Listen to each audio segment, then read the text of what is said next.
从零开始造车，青春没有售价，而我的工资却被明码标价。为了不被社会压榨，让中间商赚不到差价，自产自销才能创造神话。小秦造车不但让中间商赚不了差价，甚至来这里修车的老客户都得留下车轴当维修的代价。为了能够尽快完成造车计划，今天必须完成分动箱和传动轴的安装。由于拖拉机炮使用的双后桥结构，所以安装稍微复杂一些。拧下车桥传动轴螺丝，这里是汽车的前轮。小秦所使用的前后车桥速比都是13:37，这里需要安装一个传动轴法兰盘，依次安装前后3个传动轴法兰。拧上螺母之后呢，也应该把螺丝插销安装上去，防止螺母松动。这里小秦用一种神奇的方法测量分动器的安装位置，同样是义务教育，他却这样使用勾股定理，打死他也不承认数学是印度老师教的。这里需要制作一个分量器支架，本着学以致用的原则，默念勾3股4旋 B5，切除一根长度3:4的槽钢，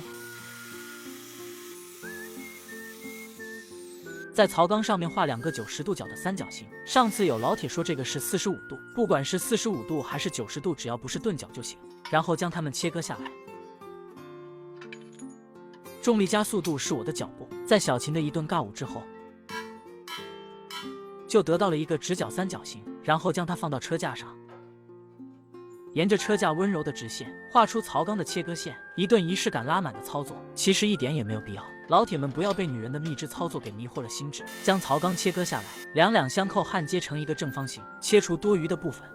接下来就需要请出今天的主角，一个4驱车分动器。这个分动器4驱和后驱可以来回切换。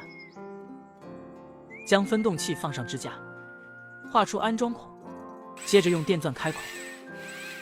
槽钢的硬度太高，钻头都已经扛不住了，只能打磨之后继续使用。然后将分动器安装到支架上，拧上固定螺丝。组装完成之后，就需要将支架焊接到大梁上。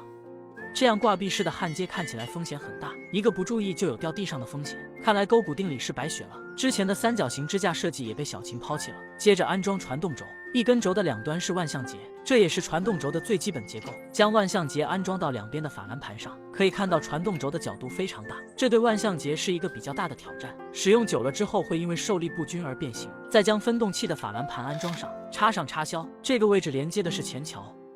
由于没有合适长度的传动轴，这里需要根据安装长度定制一根。先切割一个万向节头，这个万向节应该是新的。接着掏出一根5米长的无缝钢管，切割出一小段用来当做传动轴，将钢管和两端的万向节对接。这种操作只在巴铁老师傅那里看到过。小秦什么时候偷学了这一招？将两头的万向节焊接上去，再将焊巴清理干净，这个传动轴安装上去。二仙桥大爷就有话要说了，走成华大道只能拉一点点。接着将变速箱的传动万向节安装上去，这个地方位置非常近，只需要一根万向节就能连接。将法兰螺丝安装上去，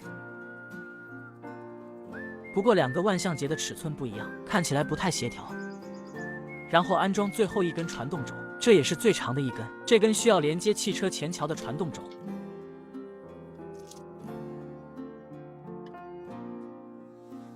下面就是安装之后的效果了，纵横交错的结构简直是赏心悦目。